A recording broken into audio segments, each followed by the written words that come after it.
الحج اشہر معلومات، یہ حج کا مہینہ ہے جی۔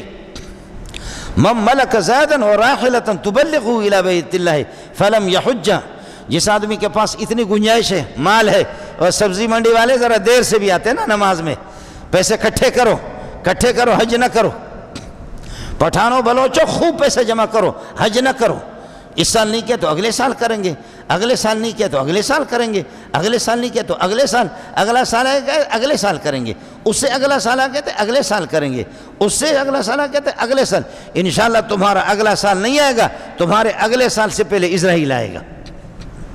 اسی رہتا ہے اگلے سال اگلے سال اگلے سال اگلے سال اگلے سال اگلے سال، جبریل اسرائیل آ کر گردن تمہاری توڑے گا، اور جوتے ایسے پڑیں گے کہ آپ پر حج کب فرض ہو چکا تھا، لیکن تو اگلا اگلا اگلا اگلا کہہ دے نا بیوی کے لیے کہ جی آج سودا نہ لا سکا کل لاؤں گا، کل آ گیا پھر کہیں گے کل لاؤں گا، پھر کل سے پرسوں آ گیا پھر کہیں گے کل لاؤں گا، اس کل سے پہلے نقد جوتے پڑیں گے انشاءاللہ،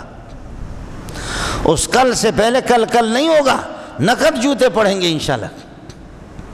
میں ساتھیوں سے کہتا ہوں کہ جتنے بیوی بچوں سے ہم بیوی سے ڈرتے نا، اتنا اگر خدا سے ڈرتے تو ہم ولی اللہ بنتے،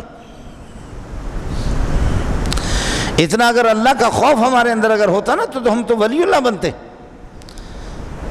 تو وہاں تو نہیں ہوگا کہ آج نہیں لے سکا محترمہ، کچھ ہوتا رہتا، اونچ نیچ ہوتا رہتا، کل تو کل وہ پرسوں آ گیا تو پھر آپ کہیں گے کل، انشاءاللہ وہ کل سے پہلے تمہارا کل ٹھیک کر دیں گے کہ تو کل کس قسم کے کل کرتا ہے۔ اس لیے جن کے پاس گنجائش ہے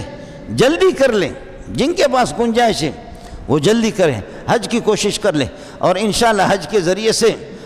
ذریعے سے آپ کی ملکیت کے اندر حج پر جو اخراجات آئیں گے آپ کی ملکیت کے اندر کمی نہیں ہوگی۔ اس گھر کے اندر بیٹھا ہوں، ممبر رسول پر بیٹھا ہوں، کر لے حج، دیکھ لے، انشاءاللہ ملکیت میں کمی نہیں آئے گی، اللہ اور نوازے گا۔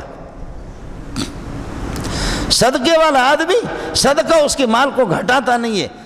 زکوٰۃ والے آدمی زکوٰۃ اس کے مال کو گھٹاتی نہیں ہے، حج والا آدمی حج کے اخراجات اس کے مال کو گھٹاتے نہیں ہے، اور بڑھے گا۔ تابعوا بین الحج و بین العمرۃ، حج اور عمرہ لگاتار کرتے رہو، تابعوا بین الحج والعمرۃ، حج اور عمرہ لگاتار کرتے رہو، فإنہما ینفیان الفقر والذنوب، اس لیے کہ فقر و فاقہ کو حج ختم کر لیتا ہے، عمرہ اس کو ختم کر لیتا ہے، والذنوب گناہ بھی آپ کے ختم ہو جائیں گے۔ ولیس للحج، فرمایا کما ینفی الکیر خبث الحدید والفضۃ والذہب، جیسے کہ بھٹی کے اندر زنگ والے سونا چاندی ڈال دیتے ہیں، اس کو گرم کر کے پھر سونار ہتھوڑے سے اس کو یہ ہے کہ پھر کوٹتا ہے، اس کا زنگ اتر جاتا ہے۔ جس طرح آدمی جیسے بھی گناہ گار ہو لیکن حج سے اس کے گناہ معاف ہو جاتے ہیں۔ وَلَيْسَ لِلْحَجِّ الْمَبْرُورِ إِلَّا الْجَنَّةُ وَلَيْسَ لِلْحَجِّ الْمَبْرُورِ إِلَّا الْجَنَّةُ، حج کا بدلہ ہی ہے یہ جنت ہی جنت۔ من حج للہ فلم یرفث ولم یفسق، جو حج کرے بیوی کو بھی ساتھ لے جائے، بیوی والا زن شوئی کا کام حج کے دنوں میں نہ کر دے، اور فسق و فجور نہ کرے، رجع کیوم ولدت امہ، وہ حج سے واپس آئے گا ایسا صاف ہوگا کہ جیسے معصوم بچہ ماں کے پیٹ سے پیدا ہوتا، اس پر کون سا گناہ ہے؟ اس پر کوئی گناہ نہیں ہے۔ حج کے بعد اس طرح اس کے سارے گناہ معاف ہو جائیں گے۔